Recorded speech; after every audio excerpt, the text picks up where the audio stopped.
Welcome to Move the Chains with Jonathan Rivers on Fox 54, sponsored by Realtree. Here's your host, Jonathan Rivers.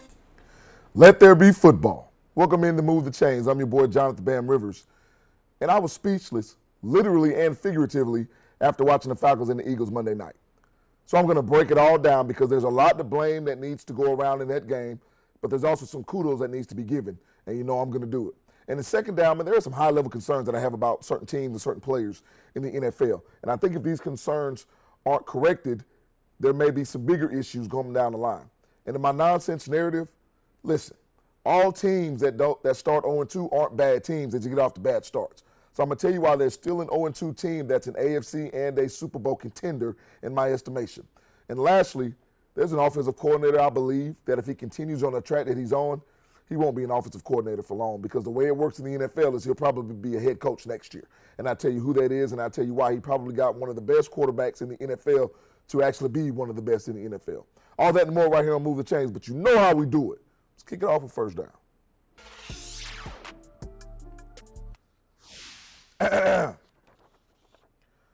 20 of 29, 69% completion percentage, 241 passing yards, 2 touchdowns, and a 117.2 passer rating. So for all these Falcons fans, you probably know whose numbers those are. It's your boy Kirk Cousins. So I'm going to start this the same way I started last week's show by asking you, isn't this what you asked for? Because remember, after Kirk Cousins' poor performance in Week 1, and I'm not trying to lay it at the feet of Kirk Cousins alone, the Atlanta Falcons weren't that good in Week 1. Everybody understands that because they didn't do what they do best, and that's run the football. So the numbers that I just gave you are really a byproduct of a team 152 yards rushing the football. But Kirk Cousins is that guy who will give you a bad performance and then come back and look like he's the MVP of the league. That's exactly who he is. But what I like about the Atlanta Falcons, and I like their approach, and I like what Raheem Morris was able to get into his team in terms of the week leading up to this Monday night game, we have to remember what our identity is. And your identity is running the football behind one of the best offensive lines in football. Bijan Robinson had 6.9 yards a carry. 14 carries and 6.9 yards a pop. Algier is one of the best backup running backs and really one of the best players in the NFL that a lot of people don't talk about. He's not going to be on your all-pro team. He's not going to be a Pro Bowler, what have you, but he's a very, very good player in the system that Atlanta has. So a lot of people will ask, hey, who lost this game or who won this game? Did Philly lose it or did Atlanta win it? It's always both. And in this situation, when you have a guy like Kirk Cousins, and there's some video that's going to come up shortly, when you have a guy like Kirk Cousins who's in a situation who can get the ball with 1:42 left, which is why I'm going to get on the Eagles shortly, and take it down the field and score the game-winning touchdown or score the go-ahead touchdown, that's what you brought him in for. The question for the Falcons moving forward is that something that can be sustained? And if it is, they'll be a viable contender for the NFC South, which, oh, by the way, will be one of the best divisions in football. There's always a division that everybody thinks is going to be terrible and always one that everybody thinks that's going to be great, and they end up flip-flopping. This is the flip-flop in terms of the NFC South. I think it'll be one of the best divisions considering the way the Saints, the Bucks have looked early on, and now the Falcons getting on the board. But let's go to Philly. And the same way that I celebrated Kirk Cousins, I'm really going to do the same thing with Jalen Hurts because Jalen Hurts was phenomenal in this game. And I know he threw an interception at the end of the game trying to get the ball to Devontae Smith. J.C. Bates made a great play on the ball. But I want to tell you that Jalen Hurts had a 77% completion percentage, threw for almost 200 yards, ran for almost another 100 yards, and Saquon Barkley was phenomenal at 4.3 yards a carry. So this is my question. If you're Philadelphia and you understand what's been transpiring in the game, because while styles make fights, fights are also creating a style based on the flow of the game. And if you watch the game, Nick Sirianni, which I know you did because you're the head coach of the Philadelphia Eagles, did you not notice that your front line and your offensive line was blowing Atlanta off the ball for the majority of the game? Neither team could stop each other rushing the football. So when you've gotten a stop in the fourth quarter and you're up 3 points, and after getting a first down at the 2-minute warning and the Falcons being rendered timeoutless, having no more timeouts, here's the play here to Saquon Barkley. And a lot of people will say, well, it was the right call. Barkley just needs to catch the football. Yes, Saquon needs to catch the football. And I don't even care that he's had the most drops of a running back over the past 4 seasons. I get that he needed to catch the football. But what I'm saying is when you're doing risk assessment And you're asking yourself, well, what could go wrong if we throw the football here? Yeah, it could be an interception, but you're not going to dial up a play that possibly leads to an interception. You're not that crazy. But the fact that an incompletion with no timeouts for the Falcons stops the clock, and in essence, giving them another timeout was ridiculous in my estimation. You've run the ball phenomenal all game long. You've been a phenomenal team up front. Continue to be that team and run it on 3rd and 3. And then if you don't get it, then make the decision on whether or not you want to kick the field goal or go for it again. Because if you wanted to kill the game, like Nick Sirianni said, then why not go for it on 4th down? If you're trying to make sure that the Falcons pay for not having any timeouts, we want to end the game even if we don't score, why not go for it on 4th down? You didn't lose any yards. It was still just 4th and 3 at that point. But because he made a bad decision in game, and this is a team, remember, that was fractured mentally. And this isn't going to help. Now, does this loss mean the season's over for Philadelphia? Absolutely not. I'm not overreacting to that, but what I'm telling you is when you have a situation that may be already fractured, when you have a situation to where there are still question marks on loyalties and on trust and on cohesion when it comes to a football team that's better than a lot of people think they should be, based on the talent that they have, something like this can lead to that. How do you know? Because we saw it last year. So I'm very, very much watching the Philadelphia Eagles with a close eye to see how they rebound. Because, see, to me, adversity is not how you define a team. It's how they respond to the adversity. Everybody's going to go through it. I want to see how, moving forward, Philadelphia responds to having a game ripped from them at home when they were up for a large portion of the time in the second half and they couldn't close. Jalen Hurts has always been a leader. Now he's going to have to show me better than he can tell me. All right, when we come back, this will be 2nd down, and I'll have some high-level concerns for the NFL. We'll be back and we'll move the chain right after this. Welcome back in to Move the Chains. Now, before I get into 2nd down and some of the high-level concerns I have in the NFL, I always want to take this time to first and foremost thank my Lord and Savior Jesus Christ for this opportunity. People are coming out of the woodworks. I appreciate you, the fans, for watching this show, for subscribing to the YouTube channel, for watching it every Saturday morning at 9:30 Eastern, 8:30 Central. It's a blessing. And as always, last but not least, shout out to the best production crew in the business. This isn't easy, ladies and gentlemen. And like I said, I think I do the easy part. So shout out to the young men and women that make sure that this show moves without a hitch. All right, so without further ado, let's hit 2nd down. All right, so I've got a graphic that was going to come up shortly, but before we do that, I just want to let you understand exactly what this segment is. There are some concerns that I have about players and teams this year, and for good reason. Now, I think some of these concerns can be mitigated, but it's definitely going to take some work. And I just kind of want to give you my thought process, my analysis regarding these matters. So let's go ahead and hit the first graphic here. Bryce Young should celebrate. Now, if you're watching the NFL or paying attention to it, you understand that Bryce Young has been benched for Andy Dalton. So why would I say that he needs to celebrate? Well, because he has an owner in David Tepper who, while is a billionaire, who's a phenomenal businessman, who understands what it takes to be successful in that sector, in that niche, I think has no idea what it means to be the owner of an NFL team. And the reason I say that is because he doesn't let his organization be built on any type of foundation. Let me correct that. He allows his organization to be built on an unsound foundation. This is why they've had so many head coaches, and this is why Bryce Young has had multiple head coaches in just his 2nd year as a pro, and now he's no longer the starter. But he should celebrate because he gets an opportunity to sit back and watch. And see, this could have been the plan in the first place. Andy Dalton wasn't a bad option to start the season last year when you drafted Bryce Young. I understand the draft capital you gave up for him, but why not give up the draft capital and still give yourselves time to build around him? You didn't do that. That's not what Carolina's done with Bryce Young, and he's paid the price. So now he gets to sit back and breathe, and even if he gets traded, I think that there are teams that have a better foundation. There are a lot more focused on winning and focused on the development of a young quarterback where he could be successful. You've seen guys like Baker Mayfield. You've seen guys like Jared Goff. You've seen guys like Geno Smith move on to other teams. And Jared Goff's maybe a bad example because he was successful with the Rams as well. But Geno Smith and Baker Mayfield had some facsimile of success, but then moved on. Sam Darnold was the same way. The Jets and the Panthers have done quarterbacks that they've drafted no favors. So Bryce Young has to be better, but he has no chance to be better the way the organization is built. So let him fall back, gather his mental faculties about himself, be emotionally strong, and see how he can come out on the other side, because I definitely think he can. All right?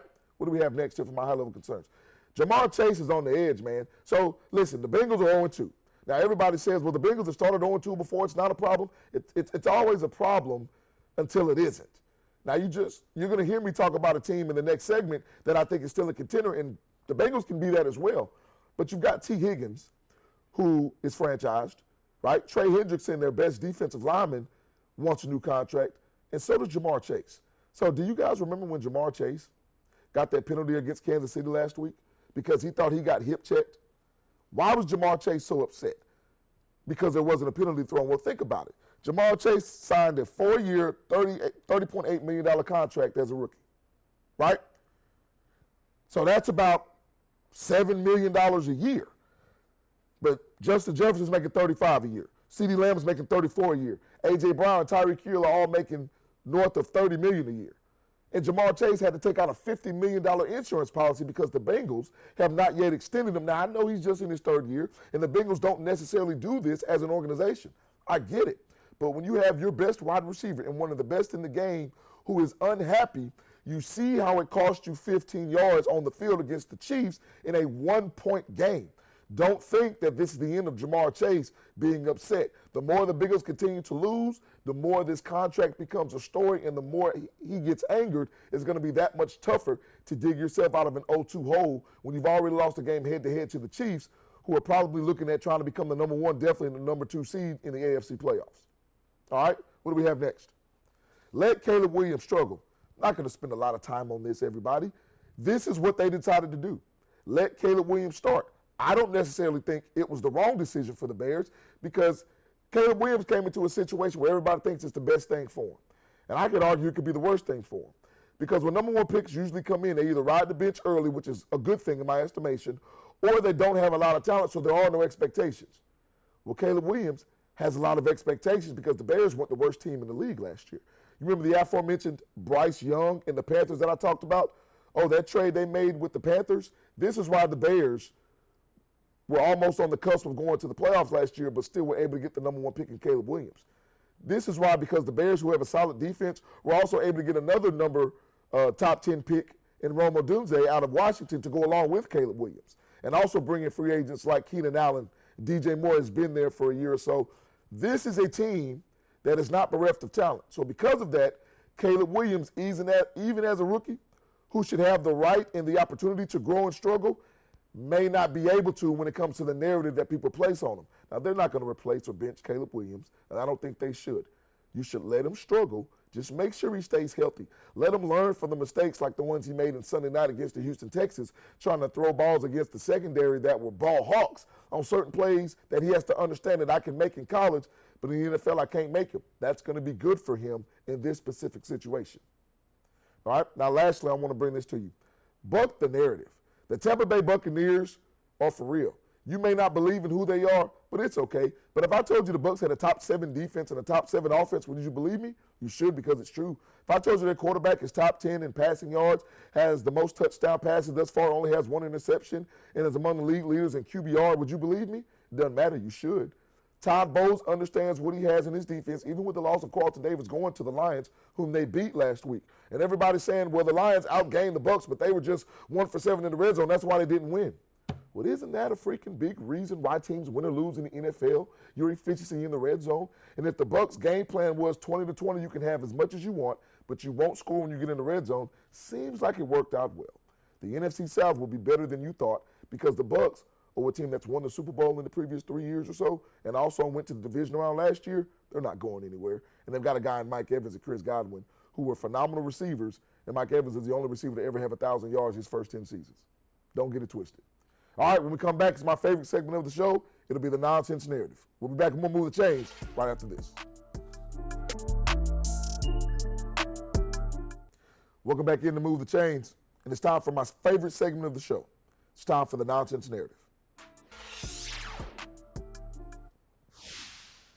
So there are teams that are bad, and then there are teams that have gotten off to a bad start here in 2024. I truly believe the Ravens are the latter. They're 0-2, but they're a good team that's gotten off to a bad start. They played the Kansas City Chiefs in week 1, so one of the best teams in football was going to have to start 0-1. That's just the way it went.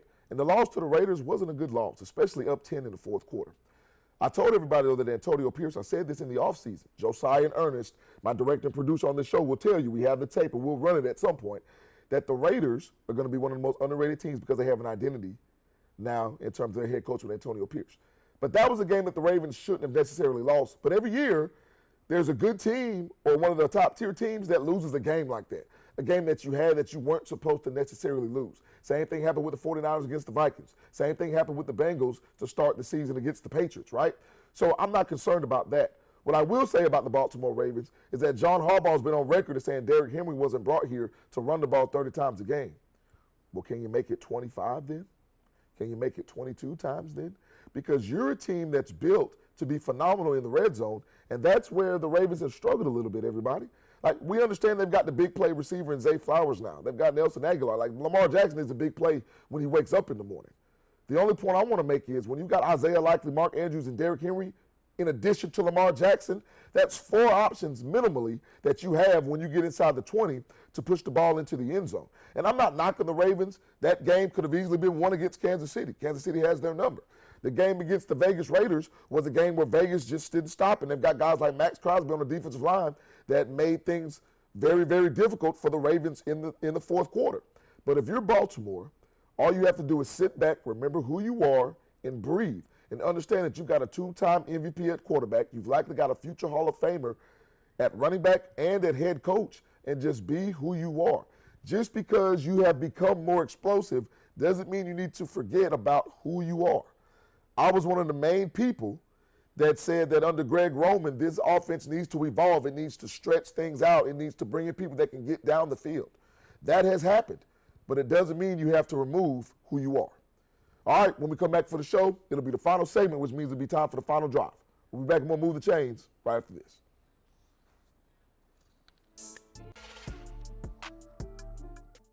And welcome back. It's the final segment of the show, so you know what that means. It's time for the final drive.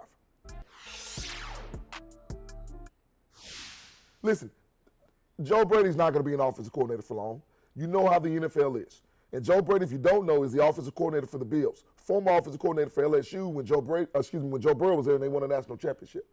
Have you seen Josh Allen in the Bills offense? Don't they look a little bit more efficient? Doesn't Josh Allen look a lot more controlled, and he's not turning the ball over? Joe Brady will be a head coach soon because that's what the NFL does.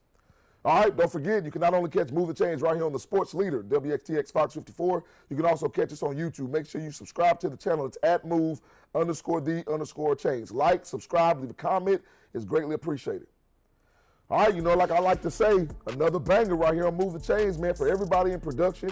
I'm your boy, Jonathan Bam Rivers, and until next time, right here, God bless.